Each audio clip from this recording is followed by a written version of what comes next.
Bonjour, donc nous sommes avec Christian Makota, qui est le directeur artistique des Boutographies, festival de photographie montpelliéraine. Christian, on est ravis que vous soyez là parmi nous et on aimerait un petit peu revenir sur cette collaboration puisque c'est la première année que nous participons avec la Faculté des Sciences et accueillons donc chez nous une exposition ici François Vinance. Alors, peut-être quelques mots rapides sur ce que sont les boutographies. C'est un festival qui a maintenant 25 ans, qui est assez installé dans le paysage montpelliérain et qui accueille des jeunes photographes européens pour la plupart. C'est l'une de nos vocations. Et dans un lieu qui normalement est le pavillon populaire, sauf cette année puisque le pavillon est en travaux actuellement, donc on va être ailleurs, on sera dans l'ex-médiathèque Fellini, ça parlera au Montpelliérain. Et donc comme chaque année, au mois de mai, on va accueillir entre une vingtaine, disons, de photographes qui viennent donc de tous les coins d'Europe et qui sur des thématiques très contemporaines et avec tous les champs photographiques représentés. C'est notre vocation aussi d'être très hétérogène. Alors le lien avec l'écriture et la fac de sciences, il est assez récent finalement, mais ça fait quand même la 3e année qu'on travaille ensemble, avec beaucoup de plaisir, parce que la photographie, moi j'ai toujours pensé qu'elle avait à voir avec l'écriture, mais l'écriture dans ses formes poétiques, l'écriture dans ses formes créatives.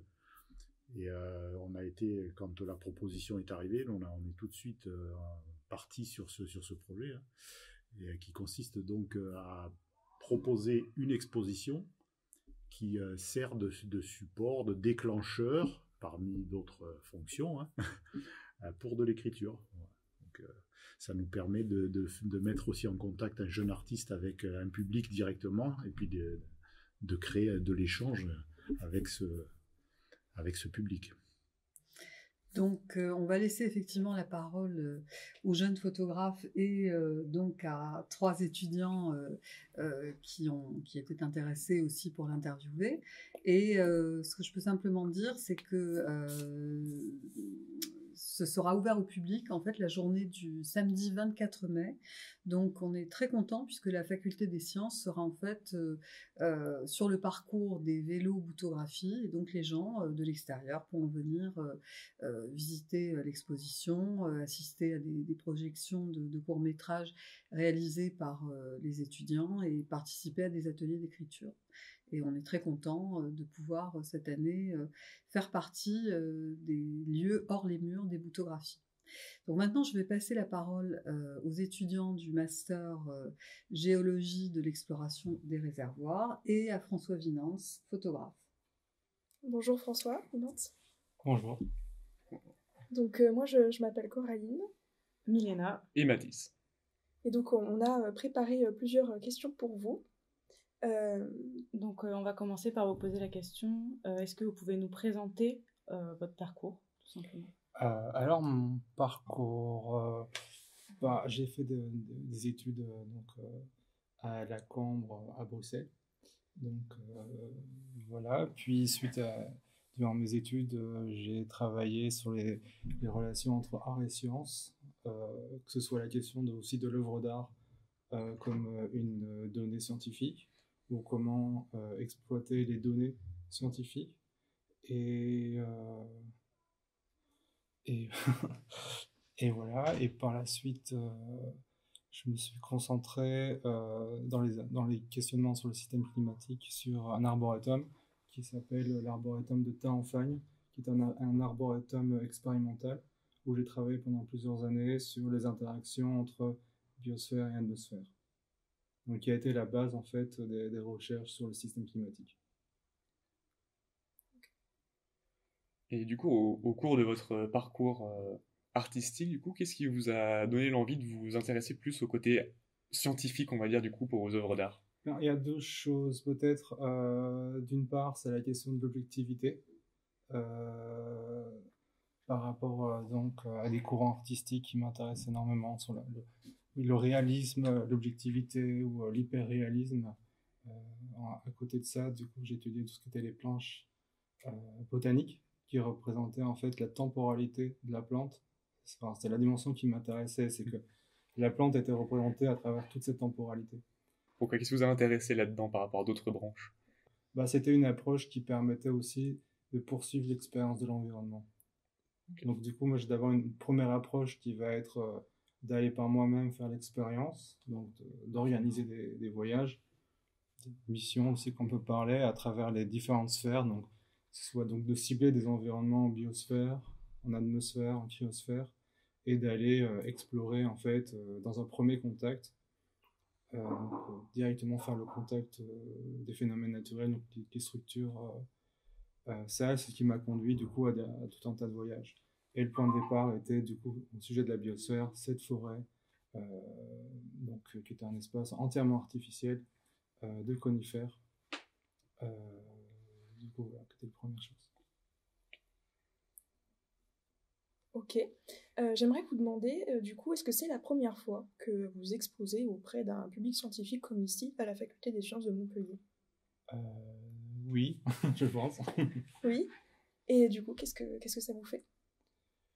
Alors, qu'est-ce que ça me fait? Je trouve que c'est bien de poursuivre dans ce rapport d'échange, que le rapport ne soit pas seulement dans un sens, pas juste moi qui vais vers des chercheurs ou domaines scientifiques, chercher de quoi poursuivre l'expérience et d'avoir un retour, parce que je pense que la culture peut apporter quelque chose, en fait, que ce soit d'un point de vue sociétaire, et elle peut apporter, je pense qu'on peut apporter des idées, des nouveaux paradigmes qui peuvent compléter, et puis sur lesquels d'autres personnes peuvent rebondir pour augmenter aussi leur propre recherche. Donc, les œuvres que vous avez réalisées se sont faites entre l'Islande et le Canada. Pourquoi ces deux pays-là? En fait, dans les cas de l'Islande et le Canada, c'était chercher, en fait, à chaque fois, ça s'organise par un projet de résidence. Donc, on est accueilli. Là, c'était chez Beng, au centre Beng, à Chicoutimi, qui est aussi une ville où la science, l'université a une place très importante. Et donc, c'était voilà, un des terrains, parce que le centre Beng avait aussi une forêt, donc il y avait ces rapports biosphère, cryosphère, donc sur les rapports des boucles de rétroaction, comment est-ce que la forêt influence les hivers, influence le rapport à la cryosphère, parce qu'il se passe des boucles de rétroaction dans ce sens-là. L'Islande, c'était aussi parce qu'on n'est pas loin, vraiment pas loin du cercle arctique, et pour le rapport à la lithosphère qui est très forte, dans le sens que c'est une île qui est extrêmement jeune, qui est vivante, qui est en train de se faire. On est vraiment aux prémices un peu de la vie sur Terre, en quelque sorte. Et donc, il y a ces interactions entre, dans le cas d'Islande, entre la lithosphère, l'hydrosphère et l'atmosphère. Donc, il y a tout le temps des interactions, en fait, qui se passent. Du coup, voilà. Et donc, ça me permettait d'essayer, depuis plusieurs années, d'essayer de travailler sur la MOC et sur l'océan. Et ça me permettait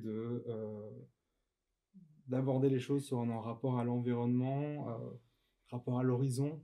Je veux dire, l'horizon s'arrête là où la courbure de la Terre ne nous permet plus de voir. Donc ça nous permettait d'essayer d'aborder cet espace, cet environnement, qui est toujours un projet en cours. Hein. Je ne pense pas que j'ai trouvé vraiment les réponses. Je pense que ce projet n'est pas du tout encore fini. Donc c'est un projet quand même où les prémices ont quand même commencé une bonne dizaine d'années, comme les maps qui sont en bas ont été faites il y a une dizaine d'années, donc qui ont été gardées un peu en atelier avant qu'elles prennent leur place. Et donc voilà, d'aborder le rapport systémique de l'océan. Ok. Moi, j'aimerais vous demander pourquoi est-ce que vous avez utilisé précisément ces techniques pour réaliser vos œuvres, pourquoi ces outils, et aussi j'aimerais vous demander comment est-ce qu'elles transposent en fait la réalité. C'est un ensemble d'outils qui permet en fait d'interroger l'apparence des choses.